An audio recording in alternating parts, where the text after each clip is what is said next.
Hey guys, Merry Christmas.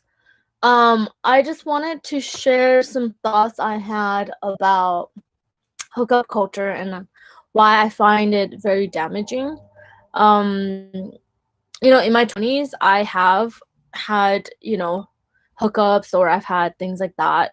And of course, I'm waiting till marriage to have sex.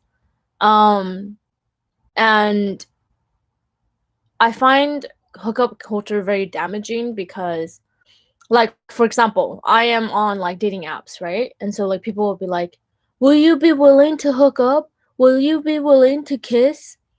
And I find it very damaging because you're not seeing that person as a human being. Like you're basically seeing that person without a soul and heart. So you're not trying to get to know them. You're basically just using them for personal gratification. So there's no investment of heart. There's no investment of feelings.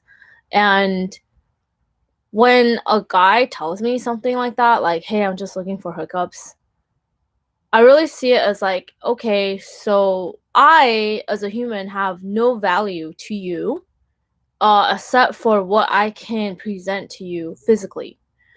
And so basically it's a transaction. It has there's no feelings involved. Um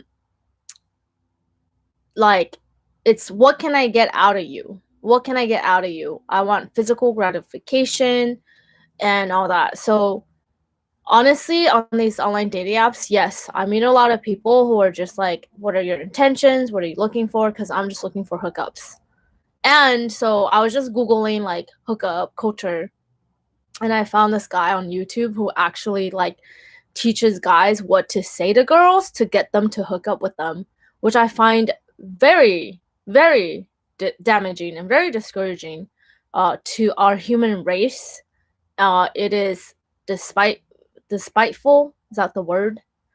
Um, and it's disgusting to me. And I feel like that guy. I really hope he gets no offense. God, I'm not cursing him or anything, but just forgive me.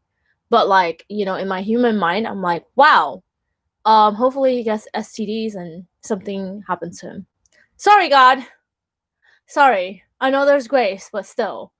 Um, and I'm also very concerned about our humanity, not just with men, but like females, because I'm like, you know, it's like these young girls think that like by presenting more of their body, like taking photos of their asses or their titties or whatever, that like more people will notice them.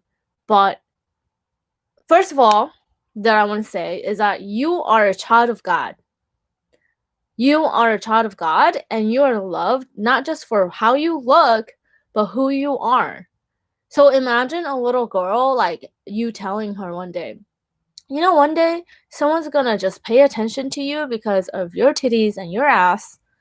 And like, no, like, you want them to feel like, you know what, someone loves you for who you are because you're brilliant, you're talented, like, you are loved, you're daughter of the most high God. So, like, I it's interesting because I just met a YouTuber who talks about God and sex and things like that. But I think we have a very different stance on it, right? For me, I do believe in protecting your heart and like, um, obviously there's been unnecessary hurt, I feel, um, by not setting boundaries. And like one of the things that really saddens me, and I hope that, obviously I don't have to be in the fray of things, but like if I can educate a few guys on Tinder, like, look, I think it's really sad that all you're looking for is a hookup because you, not just for the female, like you as a male, like you have a soul and you have a heart. And by just sleeping around for sexual gratification, you're actually damaging your heart because you're saying, okay, I can do all these things without feeling, like without feeling. And I think that's just like really sad because it's like your heart matters, your feelings matter, and you're basically saying to yourself like, nope, my feelings don't matter and my heart doesn't matter. And the more you ignore your heart, the more damaged you'll be in your heart, like the less you'll feel. So we live in a culture that is completely numb. We don't talk on the meet up with you and then I'm gonna hook up with you. Like, that is so sad to me. Like, and so anyways, those are some of my thoughts. And yeah, I love you guys. Make sure to subscribe to my Beck show on YouTube, as well as my blog, rebekkalien.com. If you'd like to make a donation to this ministry, you could do so on my website. God bless. Bye. Bye.